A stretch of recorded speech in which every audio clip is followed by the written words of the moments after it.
Beginning our introductions episode today with some FANNY Mendelssohn, her Wanderlied, or Song for Wandering, opus 8 number 4. It was played by 17-year-old Tyler Wang. Good morning, this is Introductions, WFMT's weekly feature of the Chicago area's finest pre-college classical musicians. I'm Robbie Ellis, and today my guest is Tyler Wang. He hails from Wilmette. He's a senior at New Trier High School, and he studies piano with Catherine Lee. He's also a euphonium player and a fencer, not the first sword fighter I have had on this show from New Trier High School. We can talk about that later, but first let me be polite. Tyler Wang, welcome to Introductions. Thank you so much for having me. All right, so that Wanderlied by Mendelssohn, why did you start recital with that? Yeah, so I guess when I was trying to pick a song to sort of start the beginning of my repertoire, I was trying to find a piece that had a really sing-songy quality. Wanderlied is a type of lied, which is like a German song, and usually the piano actually serves an accompaniment. So it's really special to be able to just play both parts, the melody and the accompaniment, all in one instrument. And I feel like the melodies really just bring me back to when I was practicing Debussy. It has that really nice, comforting feel, and I feel like it's a great way to ease in to one's morning, if to everyone who's listening at 11 a.m. And yeah. Well, it's funny, yeah. Fanny Mendelssohn, Claude Debussy, two composers from very different times and places, but that's right. Yes, you see some connections across there. So, if I've calculated correctly, you've been on your musical journey 11 years or so. Something like that.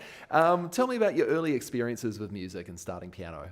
Yeah, sure. So I was sort of the first person in my family that formally practiced an instrument.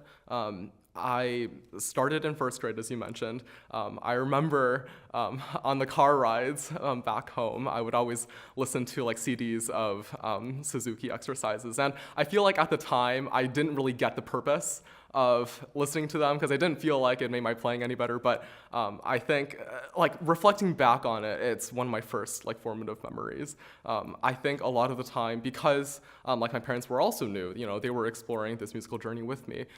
We had to improvise along the way.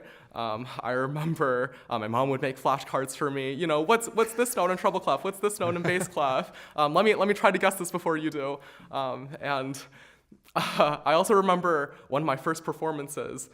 It was Twinkle, Twinkle, Little Star. I had a little ostinato, one of the variations, and I was trembling because I didn't know how to perform.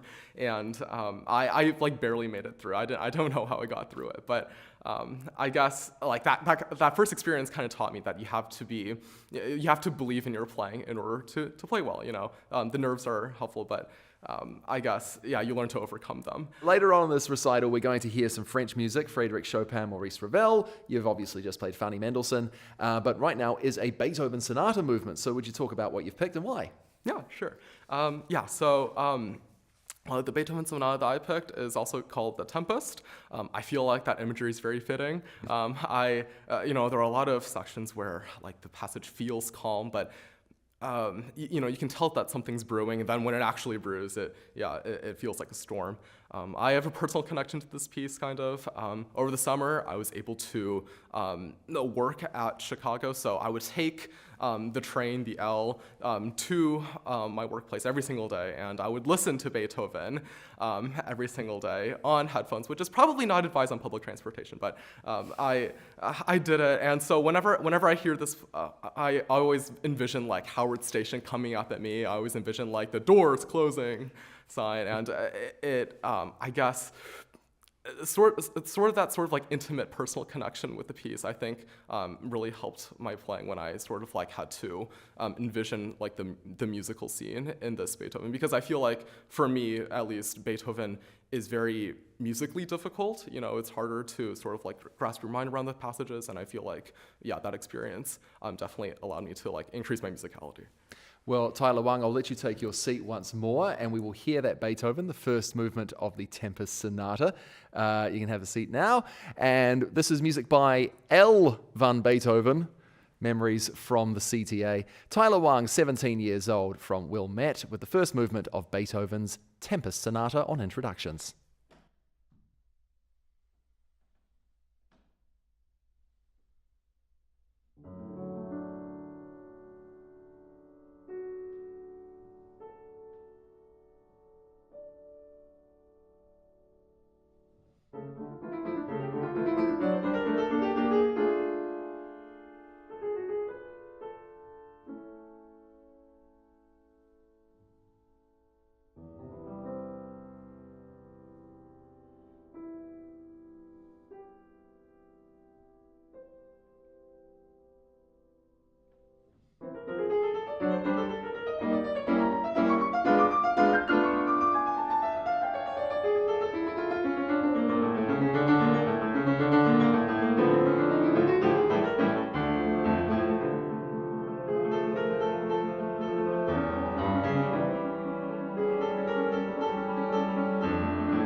The first movement of Ludwig van Beethoven's Tempest Sonata, his piano sonata number 17 in D minor.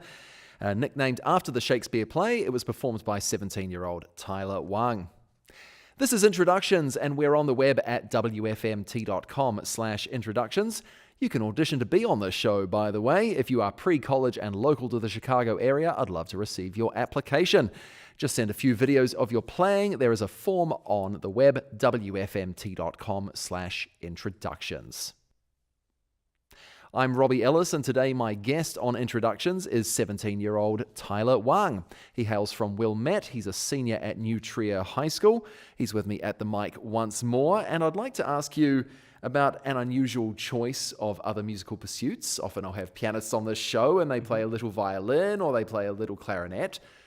You play a different instrument entirely. That's right, yeah. I started, I'm in my school's band. I play euphonium in band. Last year I played tuba. But I started out as euphonium. My school district started, I think, in 4th grade, and they had everybody audition to basically play an instrument. If you liked it enough, you would join the next year. And I remember I went up to the brass section because I didn't feel like playing a woodwind that day, and I grabbed a mouthpiece and I started buzzing it. And everyone started laughing because we were all immature and we thought I was farting. And that's how I bonded with the instrument, and I became a euphonium. So that, and I carried it to this day. So I guess it worked out. That's great. Yeah. And your euphonium playing is taking you on a pretty notable trip this summer. Yeah, that's right. So, so this summer I'm going to Paris and to Normandy to the All-American D-Day band. Over there I will be playing tuba, but it's a marching band. We're going to be honoring those who served during World War II on D-Day, and I think it's going to be a really great experience. I just got the email, like they got all the uniforms in. We're making all the arrangements right now, so I'm really looking forward to it. Well, sounds like a great trip to start your summer. Yeah. And you've got 2 more piano pieces in this recital. No tuba rep today. Both by composers who you count among your favorites. We've got Chopin, Ravel up next, but Chopin immediately next, and one of his nocturnes. You want to talk about the one you've chosen? Yeah, sure. So I guess Chopin in general has been, it's been on my mind ever since like I started playing piano. I think like if you were to ask me in middle school, particularly in like 8th grade, what my like quintessential like classical music pianist was, I would probably say Chopin. I feel like out of probably all the classical composers, I played the most of his repertoire, and so I'm really familiar with him, and I feel like I really synergize with the phrasing and the sort of like musicality that he brings. I really like the particular nocturne that I'm going to be playing because I feel like it's very romantic. It lives up to its namesake in the Romantic era because you got all these rolling chords in the left hand. You got this really simple melody in the right hand. But the combination of those two, Chopin really plays to that simplicity, and it just sounds beautiful. And it's very calming and good. So yeah. Well, thank you for bringing this music to us on Introductions today. I'll let you take your seat once more. Tyler Wang, 17 years old, with the Nocturne in D flat, the Opus 27, number 2 of Frédéric Chopin, performing on Introductions.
Young pianist Tyler Wang with the Nocturne in D-flat of Frédéric Chopin, appearing on Introductions on Classical WFMT. Tyler, I'd like to move away from music for the time being. Please tell me all about your involvement in fencing. Yes. So, I am a fencer on Nutria's fencing team. I fence épée, which I tout as superior. I know Sarah Wayman has been on the show before. Yeah, she was a viola player on a year ago, and she was also on Nutria's fencing team. She's now a freshman at Northwestern. She was a saber swords person? She was, unfortunately. I mean, like, she's a great person. But like, even the best of us make mistakes. I like operate on that notion all the time.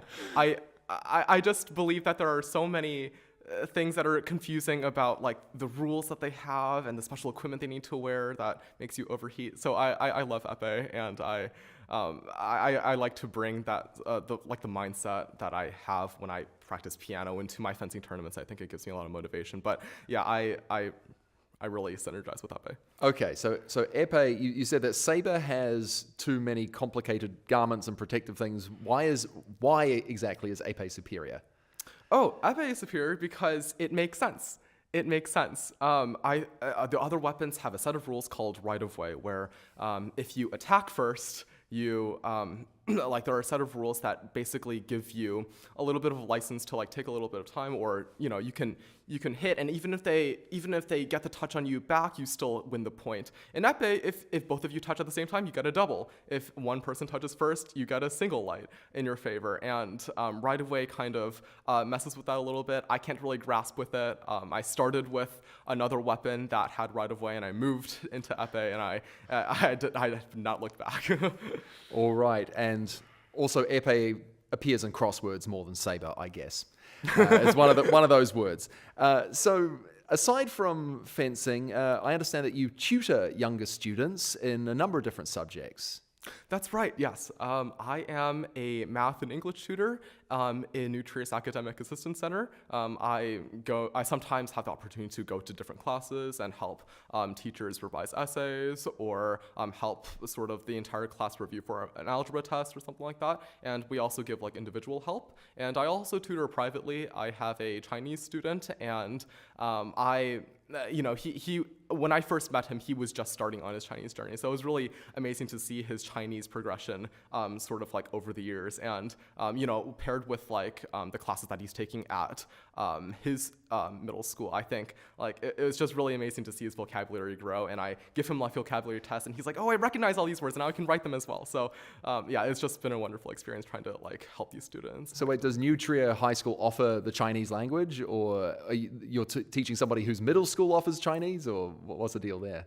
Oh yeah, so Nutria does have a pretty good Chinese program. There's like 5 years potentially that you can take,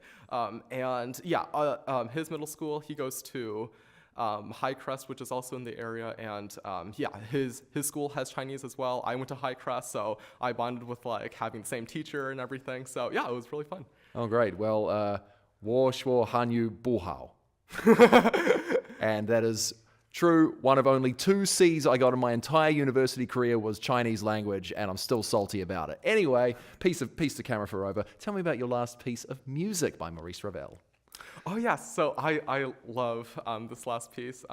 The French title is Alborada del Gracioso.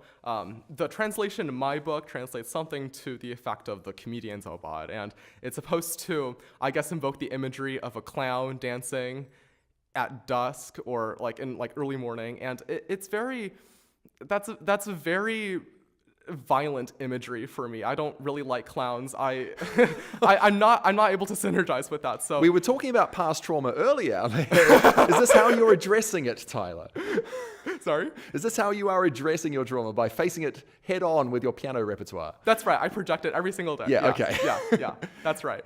No, but in terms of musical moments, I really like to tie it to, I guess, my personal experiences, like experiences I have with my family. So when me and my teacher are brainstorming, like, oh, how should I think of this phrase? How should I shape it? My piano teacher will always be like, oh, you have a little brother, pretend that he's sneaking up on you, and he's gonna like pepper spray you. What are you gonna do about it? And I was like, oh, yeah, and then that's when I make music. So Please tell me you don't have a little brother who is prone to pepper spraying people. No, not now. Good. Yeah. Tyler Wang, 17 years old from Wilmette. I'll let you take your seat once more. The last piece in his recital, Alborada del Gracioso from Maurice Ravel's piano suite Miroir or Mirrors, the Jester's morning song, shall we say. You are listening to Introductions.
the fiendishly difficult Alvarado del Gracioso. Tyler Wang was on piano. The Jester's Morning Song from Maurice Ravel's suite Miroir, performed in the Faye and Daniel Levin performance studio. You left everything on the floor there, Tyler. Thank you so much. It sounds like a post-sports match recap right now in my tone of voice. But I do just have a couple of questions before we finish up the recital today. I understand that you are not intending to study music in college. You're intending to do something else. What are you doing? That's right. I plan to graduate high school this year. In the fall, hopefully I will major something in biology.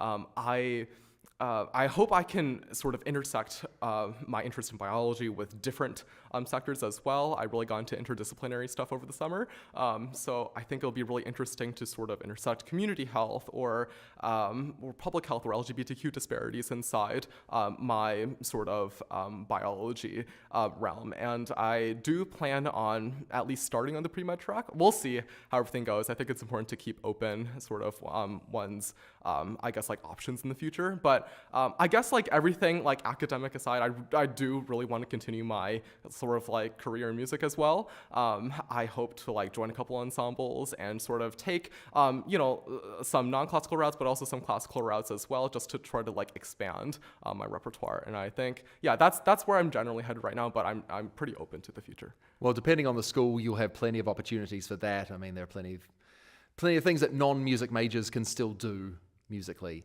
So I'm guessing you've submitted all your applications and it's just a waiting game to see exactly where you're going to go. Oh, sorry, I didn't mention this. I'm going to the University of Chicago. Oh, we know this for a fact. Yeah. Oh, congratulations. Yeah. Okay. So that's a long commute. It's purple line, then red line, then bus, then Yeah. a little bit further. Yeah. Well, congratulations to you. Thank you. Biology at the University of Chicago, possibly pre-med. And thank you for coming on Introductions today. Thank you so much for having me. It was an absolute blast. You left it all on the pitch, shall we say. That's it for today's recital. Tyler Wang, 17 years old, from Wilmette. He's a senior at New Trier High School, an incoming freshman at the University of Chicago, and a piano student of Catherine Lee. Don't forget, you can go to wfmt.com/introductions for more details about Tyler and to watch previous episodes as video and listen to them as podcasts. Today's video producer was Adela Skovronsky, the audio engineer was Max Lebien, and from the Faye and Daniel Levin Performance Studio, my name is Robbie Ellis, producer and presenter of Introductions. Catch you next Saturday at 11 o'clock when I will be featuring more of the Chicago area's finest young classical musicians right here on Classical WFMT.